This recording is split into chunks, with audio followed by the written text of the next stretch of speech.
Thank you. This is a question for Anthony. If we could just take this last point a little bit further.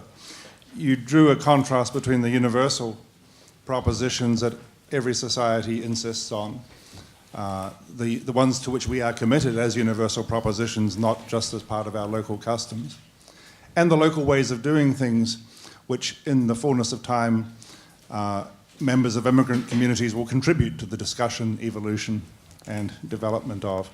What I missed, both in that comment and in the presentation, was a sense of our fallibility, even with regard to what we think of as the universal standards. I mean, these are developed among us in real time. They have been debated for centuries. There have been innovations, there have been refutations, there's qualifications, there are balancings, and each of these universal standards, to which we are properly, firmly committed, is a work in progress. Correct. Right? And it does seem to me that we have to say about those universal values exactly what you said about the coffee cake and the front door customs, that those two will be the subject of continuing debate in which the members of immigrant communities will in due course play their part. Sure. And they may have to be revised. Yeah. So if we have universal values which say it's a terrific thing to have a society saturated with pornography, or at least we're not going to do anything about it, we would expect that as the population changes and there are large numbers of Muslims, that this might come under revision or come under discussion again. Am I right in thinking you wouldn't disagree with that? No, I don't. I mean, that's the consequence of the fallibilism that I associate with the deep liberal tradition going back through Mill to Montaigne. Yes. I mean, that is, as I said, we're not sure. One of the reasons we are engaged in the conversation is we're not sure that we've got it right. So we have firm convictions, but and also we have things that we're not clear about. I mean, I don't know where the limits are I mean, I think questions of balancing in relation to things like sexuality in public are actually not an example of thing where I feel convinced that, that there's either our norm, take us to be New York, or that I in particular have very strong certainties about where the boundaries lie. So it would be a mistake to say when the immigrant comes, he or she must accept the universal norms that we hold, as opposed to debate it, talk about it with us. Well, I think we invite them in, and for political reasons, they're as they are. I mean, that is, they're implemented in a particular way, and we explain to them how you change things in our system, and we expect them to be, we invite them to be part, as they become part of the community, part of the debate. So, yeah, but the fallibilism is a deep, I mean, I do think it's not contingent that liberalism and fallibilism are associated with each other in a philosophical way, and even if they weren't, I take fallibilism to be correct. Do you think shared language is contingent or just desirable? I think that a modern society needs political discourse. It's clear from the examples of Switzerland, Canada, and, dare I say, even Belgium, that it's not necessary that it be conducted in just one language, but you do have to have, you can't, I mean, I think the South African solution, which is to have 11 official languages, is probably going too far, just for practicality. I mean, Unni knows 11 languages, but most of us don't. So I think you've got to have the possibility for participation in the public life of the society, if that means, in the case of Canada, knowing either French or English, or I think both human beings. Actually, I mean, I grew up in a place where you know from experience that it's pretty easy for a normal human being to learn several languages. We spoke 3 or 4 in our house, and none of us was, I mean, maybe my father and mother were very clever people, but the rest of us weren't very clever. And nevertheless, we could speak many languages. So I would encourage people to speak more than one language, partly for cosmopolitan reasons. But I think we do need political languages. That means, as Unni said, that if it's Norway and your political language is Norwegian, then if you want people to participate, you've got to invite them into Norwegian. And when my sister, who happens to be married to a Norwegian, came to live here in Oslo, she went to immigrant Norwegian classes, and she now writes beautiful memos in Norwegian. And I think that was a reasonable, decent thing to do. I mean, one of the odd things about the United States at the moment is that we have this English-only movement, which complains that immigrants aren't learning English, while in New York City the waiting lines for English as a second language are years long. We're not providing the people who want to learn English. They're willing to pay for it. There just aren't enough classes for them. So it seems to me that it's very weird to focus on the coercive side when we're not doing the invitation side very well. That would be a side of the social contract the government is Yes, not. we're as Americans, we're not keeping Yeah. a part of the bargain that seems to me we ought to. Now, here's a question right here.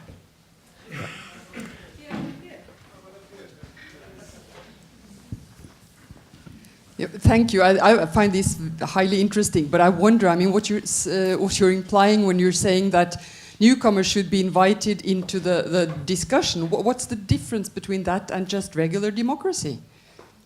Well, for one thing, they may not have come from a democracy, so they may not have any idea about how to participate. So Yeah. they may need help in understanding what the conventions are by which you participate. But if you mean that they're invited, I mean, once you become a citizen, you're just another one of the voices. I agree. Now, let's have a question from the back. Here's a way over here on the left. Is that right? Am I pointing to someone who raised their hand? There we are. Okay, my name is Sindre Bangstad, postdoctoral Could you fellow. speak louder, please? Yeah, sorry, sir. Sindre Bangstad, postdoctoral fellow, Department of Social Anthropology, University of Oslo. Now, my question goes to Professor Appiah. You actually wrote a brilliant, I have to say, refutation of Charles Taylor's The Politics of Recognition in The Ethics of Identity, 2005. Now, I would ask you to sort of venture into a bit of philosophical speculation, because Taylor, it seems to me, has never responded to your critique in the same manner as he also basically ignores the critique of Talal al-Assad with regard to his work on secularism. If I'm allowed to say, just to make one commentary in regard to the framing of the conference as well, it's worth mentioning that if you look at serious academic work on which countries have, on any reasonable account, had multiculturalist policies, Norway ranks at the very bottom, right? I'm referring here to the work of Keith Banting and Will Kumlicka. They've got an excellent sort of work on this. The only exception here would be in regard to the Sami population, which arguably might even qualify as a success, you know, of multiculturalism. Not to say then that I don't support the liberal critique of multiculturalism. So what is your question? The question was, in regard to Appiah's, if he could say something about the lack of responses from Professor Taylor. Well, Chuck is under no obligation to say anything about anything I say.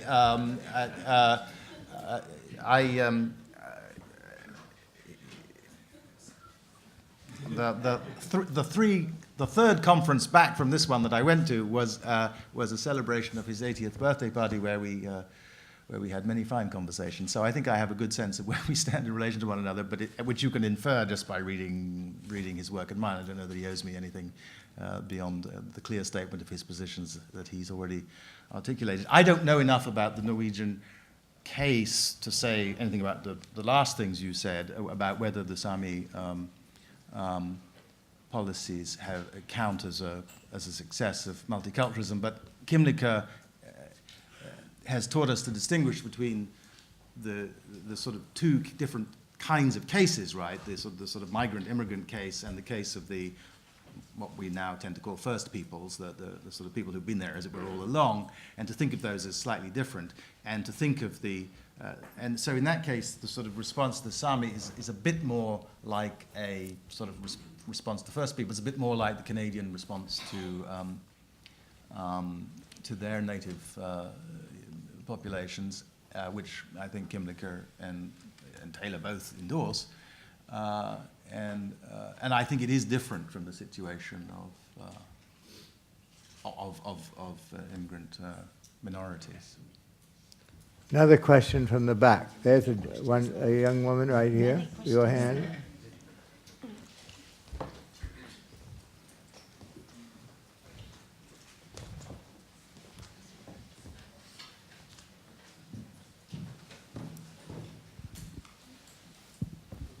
Thank you.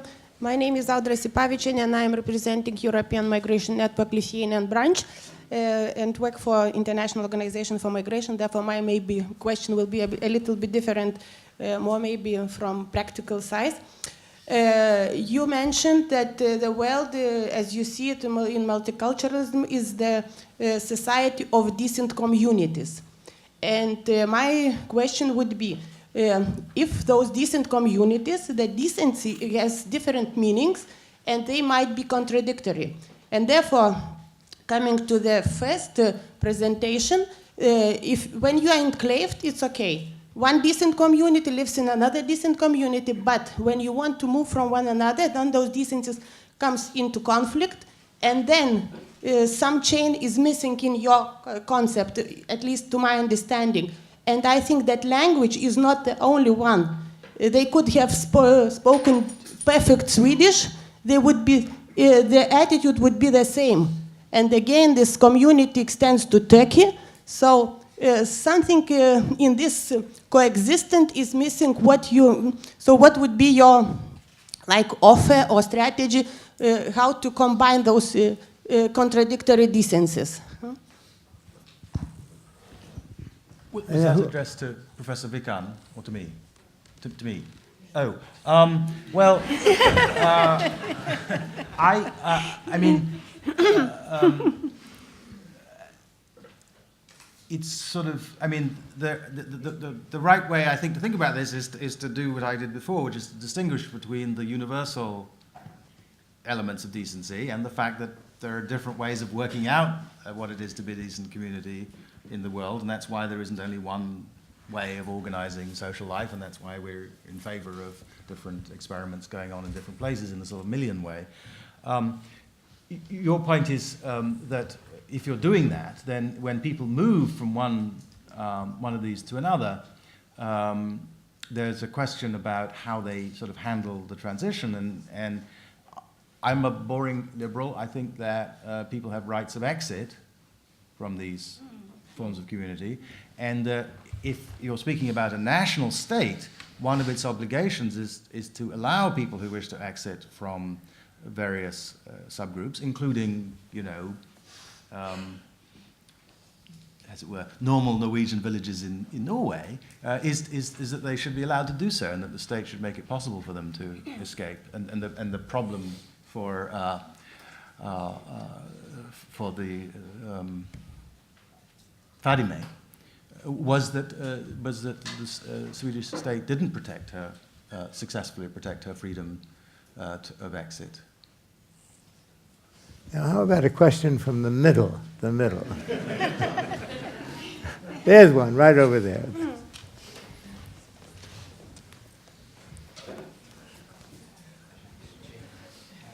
I'd like to ask Unni Wikan a question, and I would like her to develop a little more what happened at the end of this whole story. We were rushed at the end of your presentation, but what's the ultimate output of this whole crisis? Have the communities changed, in particular in their behavior, in the families in Sweden? Please. Thank you for your question.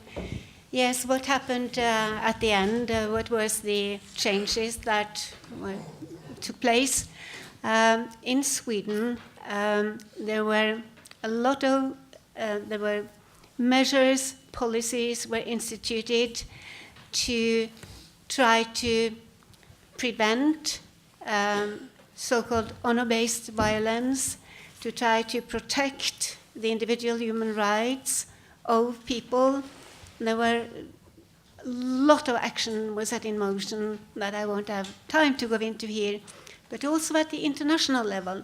It was only after the murder of Fadime in 2002 that the United Nations, that the European Commission came to be concerned about that kind of violence.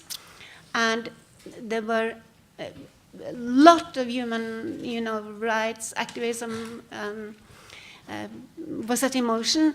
Also, laws were changed, even in a place like Turkey, in 2005. Until 2005 in Turkey, you could kill your daughter and get 6 months in prison because you did it in the name of honor.